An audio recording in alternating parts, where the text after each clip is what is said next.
اور کتاب پڑھ لینا بالکل ایک کتاب بھی ضروری ہے, لیکن عملی طور پر میں بھی عمرہ کرنے گیا, میں الحمدللہ اللہ نے بہت دفعہ عمرے کی توفیق دی ہے, مجھے یاد نہیں کتنے عمرے کیے. اب جب میں گیا ہوں نا تو پھر میں بھول گیا.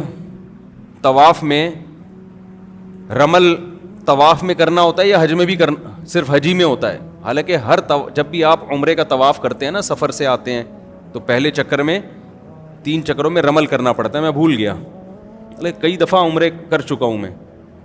اب میں پریشان کہ یار وہ بھول گیا. پھر اجتباء 3 چکروں میں کرنا ہے یا 7 چکر میں, وہ نہیں جو دائیں کندھا خالی رکھتے. پھر میں نے تحقیق کی دوبارہ, اب کوئی مجھے دیکھ رہا تھا, کہتا ہے یار اس مولوی کو دیکھو اتنی دفعہ عمرے کر چکا ہے اور اب کیا کر رہا ہے, دوبارہ عمرے کے مسائل سیکھ رہا ہے.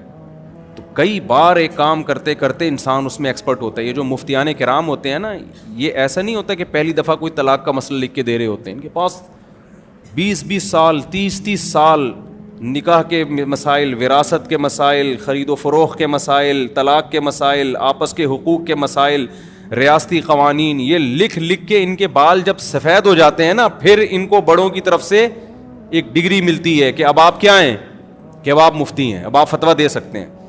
ہمارے ہاں پتھر اٹھاؤ کوئی نہ کوئی اسکالر نکل رہا ہے اور وہ مفتی بنا ہوا ہے, اور جو گمراہی پھیلائی جا رہی ہے اللہ کی پناہ.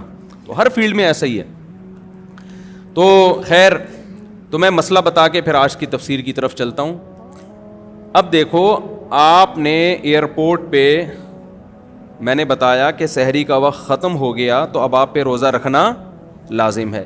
اب آپ جا رہے ہیں اگر مشرق کی طرف, ایسٹ کی طرف جا رہے ہیں, آسٹریلیا, ملیشیا, تھائی لینڈ, ان ملکوں کا سفر کر رہے ہیں. ایسٹ ادھر ہے, ادھر نہیں ہے, ادھر ایسٹ کی طرف, ٹھیک ہے نا. تو ایسا نہ کوئی تھائی لینڈ میں ادھر کی فلائٹ بک کرا لے. تو جب آپ ایسٹ کی طرف جائیں گے نا تو آپ کی موجیں ہو جائیں گی. آپ کی کیا ہو جائیں گی؟ موجیں. کیونکہ سورج ادھر سے نکل رہا ہے اور آپ جا کس کی طرف کو رہے ہیں؟ سورج کی طرف. تو ٹھک ٹھک کر کے نمازیں بھی آئیں گی اور سورج بھی بہت جلدی غروب ہو جائے گا. تو آپ کا روزہ بڑے مزے سے گزر جائے گا. لیکن اگر آپ کو کسی کی خدا نہ خواستہ کوئی لگ گئی ہے, کسی کی کوئی قرضہ ورزہ لیا ہوا تھا آپ نے, کسی نے کوئی دے نہیں رہے آپ, اس نے شاید رات کی تنہائیوں میں اٹھ کے کچھ آپ کے لیے مانگ لیا اللہ سے, تو پھر آپ کی فلائٹ ہوگی مغرب کی طرف, ٹھیک ہے. جہاں جہاں آپ جا رہے ہیں سورج بھی وہیں جا رہا ہے, تو سورج غروب نہیں ہوتا, سورج غروب نہیں ہوتا. پھر اس میں آپ کا روزہ لمبا ہوتا چلا جاتا ہے, لمبا ہوتا چلا جاتا ہے. نمازوں کا ٹائم بھی بہت ملتا ہے, روزہ بھی لمبا, بعض دفعہ 20 گھنٹے کے, 22 گھنٹے کے, 23 گھنٹے کے, 24 گھنٹے کا بھی روزہ ہوتا ہے. تو ایسی صورت میں وہ روزہ آپ کو رکھنا, بولو, پڑے گا. سمجھتے ہیں کہ نہیں سمجھتے؟ وہ توڑنے کی اجازت, ہاں توڑ دیا تو کفارہ نہیں ہے, اس میں توڑ دیا تو کفارہ نہیں ہے, گناہ بھی ہوگا, قضا بھی رکھنی پڑے گی, لیکن کفارہ اس لیے نہیں ہے کہ سفر ہے نا, تو کفارے کے لیے تو کوئی بھی ذرا سا شبہ بھی ہو کفارہ ساقط ہو جاتا ہے, تو توڑنا جائز نہیں ہے. ہاں 2 صورتوں میں توڑنا جائز ہے, موت کا خطرہ ہو جائے یا بیمار ہونے کا. بول لو نا کیا ہو گیا, جملہ کمپلیٹ کر لیں. موت کا خطرہ ہو جائے یا بیمار ہونے کا. بیمار ہونے کا مطلب یہ کہ کوئی پین تکلیف شروع, جیسے خالی پیٹ ہونے کی وجہ سے پیٹ میں پین شروع ہو گیا, درد شروع ہو گیا, یہ بھی ایک بیماری ہے. شوگر لیول اتنا ڈاؤن ہو گیا کہ شوگر کے پیشنٹ کے ساتھ تو بڑے مسائل ہوتے ہیں, چکر آنا شروع ہو گئے, یہ بھی بیماری ہے. خدا نخواستہ بے ہوش ہونے کا خطرہ ہو گیا, تو یہ بھی کیا ہے؟ بیماری ہے. پھر رہ گیا رہ یہ گیا کہ بھوک اور پیاس برداشت نہیں ہو رہی, یہ بیماری نہیں ہے, یہ تو کسی بھی برداشت نہیں ہوتی, تبھی تو ہم کھاتے ہیں کہ بھوک برداشت نہیں ہوتی. تو بھوک اور پیاس جتنی بھی لگے روزے کی حالت میں, اس کو برداشت کرنا آپ پر لازم ہے. اس بھوک اور پیاس کی شدت کی وجہ سے روزہ توڑنے کی اجازت نہیں ہے. ہاں بیمار ہونے کی, پیٹ میں درد ہو رہا ہے, السر کے پیشنٹ کو بہت زیادہ پین شروع ہو جاتا ہے بھوکا رہنے سے, یا شوگر لیول ڈاؤن ہونا شروع ہو گیا, بے ہوشی کا خطرہ ہے, اس طرح کے جو خطرات ہوں گے, بیمار ہونے کا خطرہ جسے کہتے ہیں, بلڈ پریشر اتنا زیادہ لو ہو گیا کہ ڈاکٹر نے کہا 2 انڈے اس نے نہیں کھائے اگر, تو بعض دفعہ بلڈ پریشر لو ہوتا ہے نا, نمک کھانا پڑتا ہے فوراً, یا انڈے منڈے پھوڑنے پڑتے ہیں, یا کوئی ORS وغیرہ پینا پڑتا ہے, تو بی پی لو ہوگا نا, یہ بھی ایک بیماری ہے.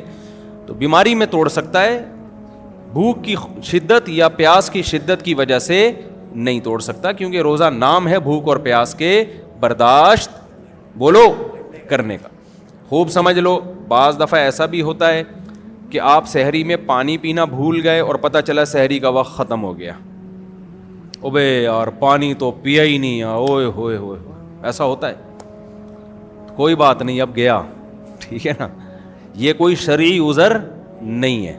اور کھایا بھی دیسی گھی تھا آپ نے, دیسی گھی سحری میں کھاؤ گے فوراً پیاس لگنا شروع ہو جاتی, تو اب جو بھی ہونا تھا وہ کیا ہو گیا, ہو گیا. اب پیاس بہت لگے گی, سارا دن کیسے گزاروں گا, اف ٹینشن میں, او بھائی اس کی بیس پہ آپ کو روزہ توڑنے کی اجازت بولو نہیں ہے. سحری میں آنکھ ہی نہیں کھلی.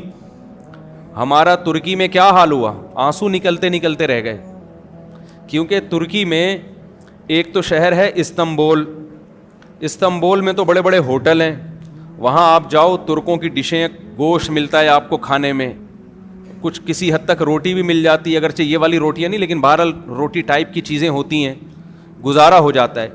لیکن ہم ترکی میں گئے تھے شام کے بارڈر کی طرف, وہاں ان کا جو کھانا تھا وہ کھانا ہوتا تھا 2 برگر فائبر والے نہیں ہوتے, جس میں فائبر چوکر, یہ جو ہم بکریوں کو کھلاتے ہیں نا, ابے بغیر چھنا آٹا جس کو کہتے ہیں, وہ والا آٹا, اور وہ بھی گول گول پیڑے 2-3, جو بن نہیں ہوتا صبح بیکری سے جو ملتے ہیں بن, ایک تو وہ بن ہوتا ہے نا میدے کا, وہ میدے والا بن نہیں, عام بن, اور زیتون اور آملیٹ, اور اللہ آپ کا بھلا کرے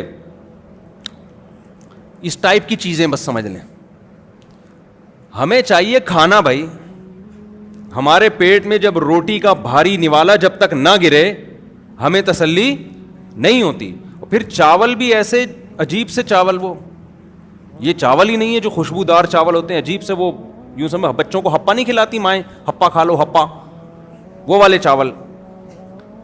اب ہوا یہ کہ ایک دن آدمی کھائے, 2 دن کھائے, 3 دن کھائے, بھائی پیٹ میں آتے پریشان ہو گئی ہیں, اور پھر رمضان شروع ہونے والا ہے, کیسے گزارا ہوگا.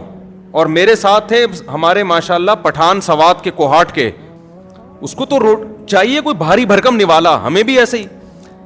اب کیا ہو رہا ہے کہ ہم نے 4 بجے وہی کھایا ان کا نا, وہ عجیب سا بالکل وہ فائبر ہی تھا بس, وہ کولیسٹرول کم کرنے کے علاوہ کوئی کام نہیں کر رہا تھا. وہ 4 بجے کھایا, پھر رات کا کھانا ہم نے کھایا نہیں. ہم نے کہا صبح سحری میں ڈٹ کے کھائیں گے. 4 بجے کا بندہ کھایا ہوا, صبح جب سحری ہمارے پاس آئی ہے, پہلا روزہ ترکی میں تھا, پھر ہم وہاں حرم چلے گیا تھا میں, تو جب سحری ہمارے پاس آئی ہے تو وہی 2-3 ڈیزائن رکھے ہوئے تھے ہمارے سامنے. یہ زیتون ہے, یہ شہد لے لیں آپ, یہ پنیر لے لیں. بھائی کھانا دو ہے, اللہ کے بندو کیا چاہیے, حالت خراب ہو رہی ہے یار. پھر چلنا, سردی اتنی شدید, سردی میں تو ایسی بھوک لگتی ہے, اور پھر سارا دن کا روزہ رکھ کے کام کیسے ہوگا. تو میری تو حالت یہ تھی, وہ دیکھ کے نا میرے آنسو نکلتے نکلتے رہ گئے. میرا دل کیا میں پھوٹ پھوٹ کے کہیں جا کے روؤں میں. تو میرا تو پھر بھی تسلی یہ تھی کہ چلو سفر ابھی حرم شریف جا رہے ہیں, مدینہ منورہ, وہاں جدہ جانا تھا تو وہاں جا کے کھا لیں گے. لیکن ان ساتھیوں پہ بہت ترس آیا, تو وہ میں نے پھر حرم میں 3-4 دن گزارے. وہ وہاں سے مجھے نا افطاری اور سحری کی تصویریں بنا کے بھیجتے رہے کہ مفتی صاحب افطاری میں یہ ہے, سحری میں یہ. بڑی ہمت ان ساتھیوں کی, ابھی بھی وہیں پر ہیں, اللہ تعالیٰ ان کو جزائے خیر دے. تو اس لیے ہمیں جو یہاں کھانے ملے ہوئے ہیں نا, صحت کا بے شک بیڑا غرق کریں, لیکن مزہ بہرحال مزہ آتا ہے یار. نوالا پیٹ میں گرتا ہے, میں نے کہا ہمیں تو پراٹھا چاہیے, کچھ نوالا پیٹ میں گرے, ٹھا کر کے آواز آئے. یہ جو ہم عجیب سی چیزیں کھا رہے ہیں, چوکر فائبر, منہ میں جا کے غائب ہو جاتا ہے. وہ شہد گرے گا پیٹ میں کیا پتہ چلے گا. شہد بھی اگر ہے تو روٹی سے نا. صحت کی بات نہیں کر رہا, ہو سکتا ہے ڈاکٹر سارے وہاں پہنچ جائیں ترکی کے, یار اتنی اچھی بہترین ہمیں فیڈ مل رہی ہے وہاں پہ, اور بہترین ہمیں خوراک مل رہی ہے, لیکن وہ پیٹ میں نوالا جو ہے نا بڑا مسئلہ ہو رہا تھا, کہاں سے کہاں. تو میں اس پہ کہہ رہا تھا, اب میں وہاں جا کے یہ کہتا کہ یار چونکہ ہمارے مطلب کی سحری نہیں ہے اور رات شام 4 بجے کھانا کھایا ہوا ہے, تو ہم روزہ چھوڑ دیں. سفر کی بیس پہ چھوڑنے کی تو اجازت تھی, اس بیس پہ نہیں چھوڑ سکتے کہ ہمیں سحری کیا مل رہی ہے, ہماری مرضی کی نہیں مل رہی. تو آپ کی سحری میں آنکھ کھلے یا نہ کھلے, آپ کو روزہ رکھنا پڑے گا. اللہ نے روزے کی چھوٹ صرف 2 لوگوں کو دی ہے, ایک بیمار لوگوں کو اور ایک مسافر لوگوں کو. یہ اہم مسئلہ تھا, موضوع سے ہٹ کے تھا, لیکن بیان کرنا بہت ضروری تھا, کیونکہ میں دیکھ رہا ہوں لوگوں کو سوسائٹی کو دیکھ رہا ہوں نا, آنکھ نہیں کھلی تو روزہ چھوڑ دو, پانی پینا بھول گئے تو روزہ چھوڑ دو. بھائی یہ گزارنا پڑے گا آپ کو, اللہ نے آپ کو اجازت نہیں دی ہے, جو مرضی ہو, فرض ہے, رکن ہے اسلام کا, ورنہ آخرت میں طبیعت سے پھینٹی لگے گی. اللہ کے دین میں یاد رکھو لچک نہیں ہے, آسانی بہت ہے, لچک نہیں ہے. جو آسانی اللہ نے دینی تھی وہ دے دی ہے, اپنی طرف سے مزید آسانیاں آپ کو پیدا کرنے کی اجازت نہیں ہے. اکثر لوگ یہ بات کہتے ہیں اللہ غفور الرحیم ہے, اللہ معاف کر دے گا. یہ بہت خطرناک جملہ ہے. آپ خدا کی نافرمانی کر رہے ہو اور یہ کہہ رہے ہو کہ اللہ کیا ہے, غفور الرحیم ہے. یہ بہت, دیکھو اللہ جب گناہ کی بات کرتا ہے نا کہ گناہ مت کرو, تو جہنم کی وعیدیں سنا کے ڈراتا ہے. وہاں یہ نہیں کہتا کہ میں غفور الرحیم ہوں.